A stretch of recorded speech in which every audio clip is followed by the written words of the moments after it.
का हाल बा तोहार एक्वेरियम शॉप से आपने कभी ना कभी तो बेटा फिश लाया ही होगा और उसको आपने एक फिश टैंक के अंदर, कंटेनर के अंदर या एक छोटे बाउल के अंदर या फिर एक प्लास्टिक ग्लास के अंदर रखा होगा। लेकिन बेटा फिश का ये रियल एनवायरनमेंट नहीं है नेचर में जहाँ पर ये पाई जाती है नेचुरली। नदियों में, तालाबों के अंदर वहां पर ढेर सारे एक्वेटिक प्लांट्स होते हैं, सूखी पत्तियां पानी के अंदर गिरी हुई होती है, साथ ही पेड़ पौधों की टूटी हुई टहनियां, डालियां ये भी पानी के अंदर गिरी हुई रहती है। तो मैंने सोचा क्यों ना मैं अपने बेटा फिशेस को भी एक ऐसा ही इन्वायरमेंट दूं। फिलहाल तो ये 1 फीट के क्यूब टैंक के अंदर है और आप ये देखकर हैरान हो रहे हो कि मैंने इतने सारे बेटा फिशेस को एक साथ कैसे रखा है। ये बिल्कुल फाइट नहीं करता है क्योंकि ये सभी फीमेल बेटा फिशेस है।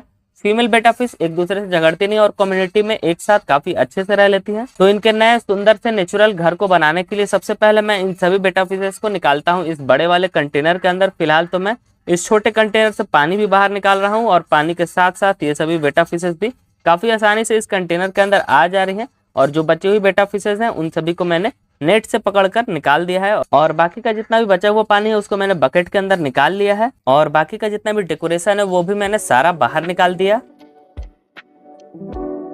गर्मी के कारण पानी धीरे धीरे इन फिश टैंक्स के अंदर कम होते रहता है और ये व्हाइट सब्सटेंस ग्लास के किनारों पर जम जाता है। तो इसे मैंने काफी अच्छी तरह से ब्लेड से पूरा साफ किया क्योंकि नए घर के अंदर बिल्कुल भी दाग धब्बा नहीं होता है। फिर इस टैंक को मैंने पूरा अच्छे से साफ सुथरा किया और साफ सफाई करने के बाद इसे मैंने यहाँ पर प्लेस कर दिया है अपने टर्टल टैंक के बगल में। तो एक नेचुरल लुक देने के लिए, पौधे लगाने के लिए हमें सबसे पहले चाहिए होगा मिट्टी। यहाँ पर मैं ये नॉर्मल गार्डन सॉइल यूज कर रहा हूँ। फिर मुझे याद है कि मिट्टी डालने से पहले मुझे जिस तरह का नेचुरल एनवायरनमेंट बनाना है उसके लिए मुझे यहाँ से एक प्लांट लेना होगा।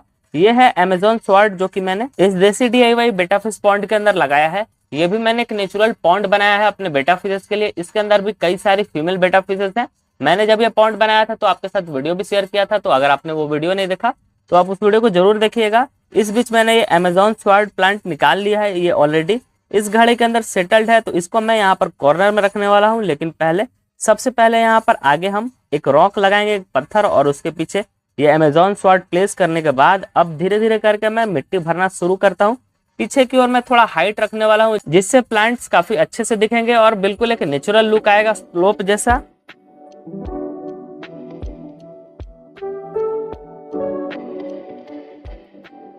मिट्टी भरने के बाद अब बारी आता है रेत का। मैं यहाँ पर सैंड भी यूज करने वाला हूँ क्योंकि डायरेक्टली अगर मैं मिट्टी यूज करूंगा फिश टैंक के अंदर तो मिट्टी पानी के अंदर पूरा घुल जाएगा और पानी पूरा क्लाउडी हो जाएगा। तो इसीलिए मिट्टी को कवर करने के लिए यहाँ पर मैं सैंड यूज कर रहा हूँ। सैंड भी एक नेचुरल लुक, काफी प्यारा फीलिंग देगा। ये नॉर्मल रिवर सैंड है जो कि मेरे यहाँ पर कंस्ट्रक्शन में भी यूज होता है तो मुझे काफी इजीली मिल जाता है। तो सैंड को, रेत को पूरा फैलाने के बाद मैंने थोड़ा पानी भी स्प्रे किया ताकि मैं हाथ से काफी अच्छी तरह से पूरा सरफेस बराबर कर पाऊं। तो अब अपने इस तालाब को सूखा नहीं रखते हैं, अब जल्दी से यहाँ पर पानी फिल करते हैं। सबसे पहले मैंने ये बबल रैक पूरा बिछा दिया ताकि पानी का प्रेशर डायरेक्ट सैंड, रेत पे ऊपर, मिट्टी के ऊपर ना जाए। अगर ऐसा होता है तो मिट्टी पूरा पानी में घुल जाएगा। तो इसलिए मैंने सावधानी से धीरे धीरे करके पूरा पानी फिल किया। फिर भी पानी थोड़ा थोड़ा क्लाउडी हो ही गया है लेकिन अब कुछ कर भी नहीं सकते हैं। ये पानी को इस तरह ही सेटल होने के लिए यहाँ पर छोड़ देते हैं। जितना भी ये मिट्टी पानी के अंदर घुला है वो धीरे धीरे करके टाइम के साथ नीचे बैठ जाएगा। फिलहाल तो मैं यहाँ पर एक हैंग ऑन बैक फिल्टर लगा देता हूँ ताकि पानी के अंदर जितना भी है मिट्टी घुला हुआ है तो हमारा फिल्टर भी पानी को साफ करने में मदद करे। फिल्टर को सेटअप करने के बाद मैंने इस टैंक के अंदर थोड़ा सा मिथिलीन ब्लू भी डाल दिया है। ये भी पानी को क्लीन करने में मदद करता है। और ये रहा एक दिन बाद का अपडेट। अब आप देख पा रहे हो कि पानी पूरा क्रिस्टल क्लियर है, पूरा साफ है। अब हम अपने इस 1 फीट के क्यूब पॉन्ड के अंदर प्लांट्स लगाना शुरू कर सकते हैं। तो मैंने अपने टेरेस गार्डन से कुछ प्लांट्स ढूंढ कर निकाले, उनको तोड़कर बाहर निकाला, लेकिन ये प्लांट्स शायद एक्वेरियम के अंदर यूज नहीं हो पाएंगे। तो इसीलिए मैं आ गया अपने इस देसी DIY बेटा फिश पॉन्ड के पास। इस पॉन्ड के अंदर मैंने ढेर सारे एक्वेटिक प्लांट्स लगाए हैं। आप देख पा रहे होंगे कि पूरा पॉन्ड इन एक्वेटिक प्लांट से भरा हुआ है। आपको फिशेस बहुत कम दिख रही है जो पीछे की ओर है, लेकिन यहाँ पर आप गौर कीजिए ढेर सारे एक्वेटिक प्लांट्स है। और जो हमारा अमेजोन स्वॉर्ड है ये भी अपने बेबीज देने लगा है। तो यहाँ से मैं कुछ इसके बेबीज भी लेने वाला हूँ जो कि हम अपने नए DIY प्लांटेड सेटअप के अंदर यूज करने वाले हैं। साथ ही यहाँ पर कुछ एक्वेटिक ग्रास है, रोटेला है, ये सब कुछ भी मैं ले लेता हूँ। फिर मैं इन सभी प्लांट्स को लेकर आ गया जल्दी से अपने फिश रूम के अंदर क्योंकि अभी गर्मी काफी ज्यादा है। ये एक्वेटिक प्लांट्स सूख सकते हैं हीट के कारण, तो इसीलिए जल्दी से इन प्लांट्स को एक एक करके यहाँ पर लगाना शुरू करते हैं। सबसे पहले मैंने ये अमेजोन स्वॉर्ड को पूरा अच्छे से क्लीन किया, जितना भी सूखा चीज था उसको हटाया। फिर उसके बाद अपने टूल किट को ओपन किया और अपना फेवरेट टूल यानी कि ये चिमटा, इसे और ब्रश को यूज करके मैंने पीछे एक गड्ढा रह गया था, एक छोटा सा होल रह गया था, उसके अंदर रेत भरने का कोशिश किया। और इसके बाद अब एक एक करके इन सभी अमेजोन शॉर्ट को मैंने लाइन से यहाँ पर लगा दिया है। बड़ा वाला प्लांट भी सेम ही प्लांट है और ये सभी अभी छोटे हैं, धीरे धीरे करके जब इनका रूट्स आएगा तो ये और भी खूबसूरत लगेंगे। इसके अलावा मेरे पास ये एक्वेटिक ग्रास का एक वैरायटी है, आप गौर कीजिए ये पूरा बंच में पूरा ग्रुप में ही है, तो ये ग्रुप मैं एक साथ ही लगाने वाला हूँ पीछे की ओर। अगर मैं इनको तोड़ता हूँ छाटता हूँ तो इनको रिकवर होने में थोड़ा टाइम लगेगा, तो इससे बढ़िया है मैं इन सभी को एक साथ ही यहाँ पर पीछे की ओर लगा देता हूँ। हमारा चिमटा यहाँ फेल हो गया इस बड़े से ग्रुप को लगाने में, तो इसीलिए मैंने हाथ से लगाया, साथ ही मैंने रोटेला को चिमटे की मदद से ही यहाँ पर किनारे की ओर इस ओर छोटे छोटे पीसेस का बंच बनाकर यहाँ पर लाइन से लगा दिया है। ये काफी फास्ट ग्रोइंग प्लांट है। साथ ही मेरे पास ये कुछ कारपेट प्लांट का वैरायटी है, ये मेरे DIY बेटा फिश पॉन्ड के अंदर पता नहीं कहाँ से ग्रो हो गया, तो वहीं से मैं थोड़ा सा तोड़कर ये लाया हूँ। एक्चुअली मुझे इसका नाम भी नहीं पता है,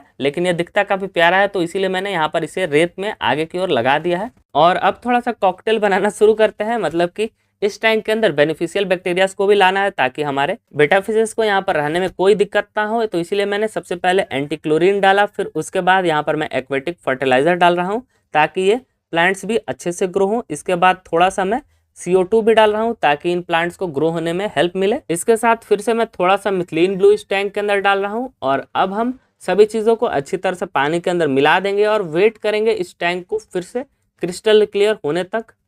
ये रहा नेक्स्ट डे का अपडेट। 2 दिन हो गया इस टैंक को सेटअप करते करते। फिलहाल ये कुछ ऐसा दिख रहा है, सभी प्लांट्स काफी हेल्दी हैं और सभी ऊपर की ओर बढ़ रहे हैं, मतलब कि ये यहाँ पर जल्दी सेटल हो जाएंगे। और पानी भी पहले के मुकाबले काफी साफ हो गया है, आगे की ओर रेत के एक एक दाने भी अच्छे से दिख रहे हैं। और 2 जो छोटे वाले अमेजोन स्वॉर्ड मैंने लगाया था वो भी ऊपर की ओर आ गए हैं। अब बारी आ गया है इस टैंक के अंदर पहले मेहमानों को रखने का। सबसे पहले यहाँ पर मैं ये 2 कोरिडोरा फिश शिफ्ट कर रहा हूँ। ये बॉटम की ओर नीचे की ओर ही रहती हैं और नीचे जितना भी गंदगी या फिर जो बचा हुआ फूड रहता है उसे खाकर सरवाइव करती हैं। फिलहाल तो इनको यहाँ पर थोड़ा एडजस्ट होने में टाइम लगेगा, लेकिन जब ये यहाँ पर एडजस्ट हो जाएंगे तो ये पूरा इस टैंक को साफ सुथरा रखेंगी। इस टैंक को सेटअप करते करते 3 दिन हो गया है। 3rd डे जब मैं यहाँ पर आया तो मुझे काफी हैरानी हुआ क्योंकि इस टैंक का पानी फिर से थोड़ा क्लाउडी हो गया है। अगर आप गौर करो तो प्लांट्स भी उतने अच्छे से नहीं दिख रहे हैं और मिट्टी पूरा पानी के अंदर घुला हुआ है। ये शायद इन कोरिडोरास का ही काम होगा। ये बॉटम में नीचे ढूंढते चलते हैं, खाने का चीज खोजते चलते हैं, तो इन्होंने ही शायद हो सकता है पौधों को खोद कर बाहर निकाला होगा। तो इन प्लांट्स को लगाता हूं मैं सबसे पहले और अब इन कोरिडोरास को भी मैं इनका खाना दे देता हूं। यहाँ पर ये सिंकिंग पैलेट मेरे पास है, ये मैं डाल देता हूँ 1 पीस, ये दोनों खा लेंगे इसी में और होप आगे ये इस तरह से नुकसान ना करें। तो आज है 4th डे, चौथा दिन, और मैं सभी अपने फीमेल बेटा फिशेस को लेकर आ गया हूँ और इन सभी को अभी शिफ्ट करने वाले हैं इनके नए घर के अंदर। फिलहाल तो ये इस जार के अंदर है, जल्दी से इनको यहाँ पर एक्लिमेट होने के लिए रखते हैं। तो इनको यहाँ पर एक्लिमेट होते हुए करीब 15 मिनट के आसपास हो गया है। अब जल्दी से इनको यहाँ पर शिफ्ट करते हैं। तो सबसे पहले मैं इनको नेट के अंदर बाहर निकालता हूँ और अब जाके इनको यहाँ पर शिफ्ट करते हैं। ये सभी गई फीमेल बेटास अपने नए घर के अंदर। फिलहाल तो ये थोड़ा नखरा दिखा रही हैं, ये जाली से बाहर नहीं आ रही है, लेकिन बहुत जल्दी मैंने काफी अच्छे तरह से इन सभी को बाहर शिफ्ट कर दिया इनके नए घर के अंदर। इनको अपने इस नए घर में एडजस्ट होने में थोड़ा टाइम लगेगा। जब यहाँ पर एडजस्ट हो जाएंगे तो ये भी इन कोरिडोरास की तरह ही पूरा बेफिक्र होकर पूरा इस टैंक के अंदर घूमेंगी, शायद ये प्लांट्स को ना नुकसान पहुंचाएं। फिलहाल तो ये मुझे थोड़ा भूखी लग रही है, तो मैं थोड़ा सा ऑप्टिमम का बेटा फिश फूड लेकर आया हूँ और ये हम इनको फीड करते हैं जल्दी से।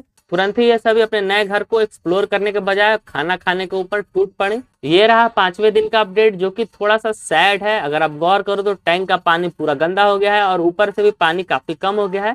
फिल्टर भी हमारा पूरा ऑफ ही हो गया है क्योंकि अभी गर्मी काफी ज्यादा है मेरे यहाँ पर और 1/2 इंच से लेकर 1 इंच तक का पानी हर टैंक के अंदर डेली कम हो जा रहा है। और इन कोरिडोरास ने भी अलग ही परेशान किया है। अगर आप गौर करो तो पीछे जो हमने घड़े के साथ अमेजोन स्वॉर्ड लगाया था वहां पर उसके किनारे पे इन्होंने गड्ढा कर दिया है और वहां से जितना भी मिट्टी है उसको बाहर निकाल दिया है, जिसके कारण पूरा ये पानी पूरा क्लाउडी हो गया है। तो इन कोरिडोरास का दिन यहाँ पर पूरा हो गया है। इनको मैं यहाँ से हटा देता हूँ, नहीं तो ये पूरे सेटअप को ही पूरा बर्बाद कर देंगे। फिलहाल तो इन सभी बेटा फिशेस को ही मैं यहाँ पर रख रहा हूँ। फ्यूचर में हम कुछ और भी फिशेस इस टैंक के अंदर ऐड करेंगे। और अगर आप गौर करो तो पीछे कुछ प्लांट्स काफी तेजी से ग्रो हो रहे हैं, जैसे कि हमारा रोटेला वो पूरा ग्रो हो गया है और पानी के ऊपर तक आ गया है, तो इसे ट्रिम करना है। साथ ही मैंने एक स्टिक भी डाला था यहाँ पर, लेकिन कोरिडोरा ने उसे भी निकालकर आगे की ओर कर दिया है। तो ग्लास को क्लीन करके मैंने दोबारा से पानी तो फिल कर दिया है, लेकिन अभी पानी को पूरा क्रिस्टल क्लियर होने में थोड़ा टाइम और लगेगा।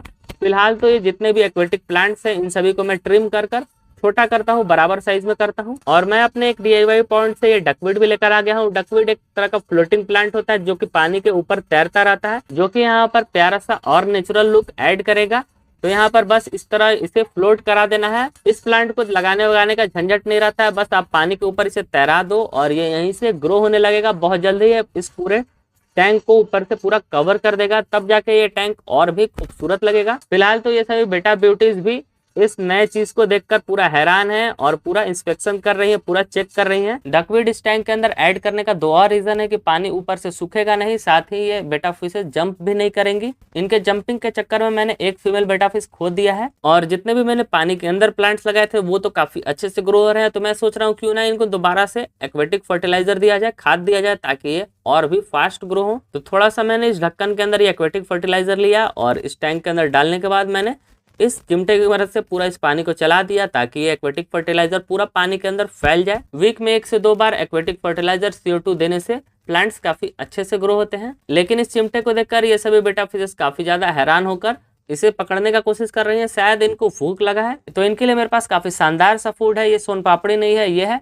मील वर्म का स्किन। मील वर्म जैसे जैसे ग्रो होते हैं वो अपने स्किन को शेड करते रहते हैं, तो मैं ये सब कुछ कलेक्ट करके रखता हूँ और ये मछलियाँ काफ़ी अच्छे से इसे खाती हैं। मैं ज़्यादातर इन्हें अपने गोल्ड फिशेस को देता हूँ, गोल्ड फिश इसे काफ़ी पसंद करती है और फर्स्ट टाइम मैं इन बेटा फिशेस को खिला रहा हूँ, देखते हैं इनका क्या रिएक्शन रहता है।